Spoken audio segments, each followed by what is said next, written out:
পেরেছি বলে আলহামদুলিল্লাহ।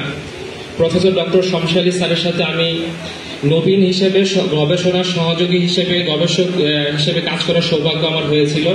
যখন তিনি নেদা ইসলামের সিনিয়র ভাইস চেয়ারম্যান হিসেবে তিনি কর্মরত ছিলেন, তখন তিনি আমাদের সুফিজমের উপর তিনি বেশ কয়েকটি গবেষণা কর্ম করেছিলেন। বিশেষ করে 4টি আর্টিকেল লিখেছিলেন। একটি হচ্ছে সায়েন্টিফিক থটস অফ সুফিস, আর আরেকটি হচ্ছে সুফি ভয়েসেস ইন বেঙ্গল, যেটা 1201 থেকে 1850 পর্যন্ত এই বাংলায় যে সুফিদের আগমন হয়েছিল তাদের ইতিহাস, তাদের কর্ম অবদান এই সম্পর্কে গবেষণা। আরেকটি হচ্ছে লতিফায়ে খলা, যে লতিফায়ে খলা তাসাউফের একটি বিশেষ একটি লতিফা, সেটার বৈজ্ঞানিক ব্যাখ্যা বিশ্লেষণ তাৎপর্য নিয়ে তিনি একটি গবেষণা করেছিলেন। আরেকটি হচ্ছে the contemporary thoughts of Maulana Rumi's thoughts, সমকালীন প্রভাব। মাওলানা রুমি, আজকে ওয়েস্টের রুমিকে নিয়ে যে এত আলোচনা, এত বিশ্লেষণ, কেন এত আকর্ষণ রুমিকে নিয়ে, এই নিয়ে স্যারের বিস্তর একটা ব্যাখ্যা ছিল এই আর্টিকেলে।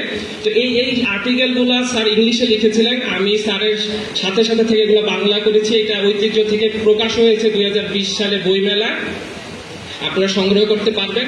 তো স্যার সর্বশেষ যেটা আমাদের কাজ বাকি ছিল, যে 1850-এর পরবর্তী বর্তমান সময়ে সুফিদের যে অবদান, সেটার কাজ চলতেছিল কিন্তু শেষ হলো না। স্যারের একটা আফসোস ছিল যে কেন শেষ হচ্ছে না। কিছু কাজ হয়েছে, আশা করি ইনশাল্লাহ হয়ে যাবে। তো আমি যেটা স্যারের ব্যাপারে বলতে চাই, যে স্যার বহুমাত্রিক প্রতিভার অধিকারী ছিলেন, যেটা শুধু বাঙালি হিসেবে না, তিনি বিশ্বের সম্পদ ছিলেন। এবং বাংলাদেশের সম্পদ হিসেবে তিনি ডিস্টেন্স লার্নিং এর কিন্তু প্রবক্তা ছিলেন, দূরশিক্ষণ। আজকে আমরা অনলাইন কোর্স করি, দূরের আমরা ওয়েবিনার করি, কিন্তু এই ডিস্টেন্স লার্নিং এর কিন্তু স্যার ছিলেন প্রবক্তা। বাংলাদেশ ওপেন ইউনিভার্সিটি, এই যে শিক্ষার কোনো বয়স নাই, স্যার একটা হাদিসের বাস্তবায়ন করেছেন। স্যার একবার মদিনা মুনাওয়ারায় হজ করার সময় তিনি আসরের ওয়াক্তে তিনি একটু তন্দ্রাচ্ছন্ন ছিলেন। তখন তিনি দেখতে পেলেন যে হযরত নবী করিম সাল্লাল্লাহু আলাইহি সাল্লাম বসে আছেন এবং তিনি দার্স দিচ্ছেন। সেখানে অনেক বয়সের লোক নবীজির থেকে শিক্ষা নিচ্ছেন, ছোট বড় বৃদ্ধ শিশু। সেখান থেকে তার মনের মধ্যে একটা চিন্তা আসলো যে শিক্ষার কোনো বয়স নাই।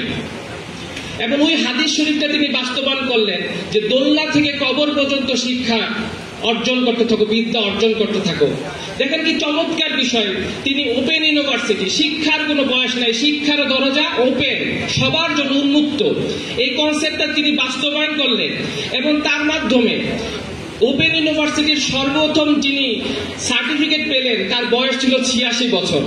আজকে ওপেন ইউনিভার্সিটির যত স্টুডেন্টরা আছেন তারা তাদের শিক্ষার গ্যাপ, তারা বিভিন্ন সময় তাদের শিক্ষা ক্ষেত্র বন্ধ হয়ে গেছিল, কিন্তু স্যারের একটা অবদানের মাধ্যমে আজকে কত হাজার হাজার ছাত্র আবারও শিক্ষা জীবনে ফিরে এসেছেন। সাদগাতুল জারিয়ার এত বড় উদাহরণ বিশ্বের ইতিহাসে আর হবে না। তো আরেকটা জিনিস হচ্ছে, স্যার কিন্তু অনেকে মনে করে, অনেকেই প্রশ্ন করে যে স্যার পরমাণু বিজ্ঞানী, পরমাণু বিজ্ঞানী কিন্তু তার আবিষ্কার কি? অথচ আমরা জানি যে পরমাণু বিজ্ঞানে alpha alpha potential principal, Ali বটমার আলফা আলফা পটেনশিয়াল প্রিন্সিপাল তিনি প্রদান করেছিলেন, যেটা সারা বিশ্বে আলফা আলফা ক্লাস্টার গবেষণায় সারা বিশ্বের বিজ্ঞানীরা এখনো তারা ফলো করেন। স্যার বটমারের সাথে তার গবেষণার সহযোগী, তার সাথে একটা প্রিন্সিপাল প্রদান করতেছেন, সেটা সারা বিশ্বের পরমাণু বিজ্ঞানীরা সেটা অনুসরণ করতেছেন। এত বড় অবদান। আরেকটা দিক যেটা এই ওপেন ইউনিভার্সিটি, তারপর বিজ্ঞানের কথা আমরা বলতেছি, ডিস্টেন্স লার্নিং এর কথা আমরা বলতেছি। সর্বশেষ যেটা আমি বলি, আজকে আমাদের সামনে দুজন বিশিষ্ট বুজুর্গ বসে আছেন। একজন হচ্ছেন আমাদের নেদা ইসলামের চেয়ারম্যান এবং ফরাজি গান্ধীর পীর সাহেব হুজুর শেখ মুস্তাক আহমদ, আরেকজন হচ্ছেন ঢাকা আশিয়ানা মিশনের সভাপতি ডক্টর গোলাম রহমান বসে আছেন। দুজনের থিম কিন্তু এক, নেদা ইসলাম, সৃষ্টির সেবায় স্রষ্টার সেবা এবং সৃষ্টির সেবা স্রষ্টার ইবাদত। ডক্টর এম শমশার আলী স্যার এই দুই সংস্থার সাথে, এই দুই সেবা সংস্থার সাথে ওতপ্রোতভাবে সম্পৃক্ত ছিলেন।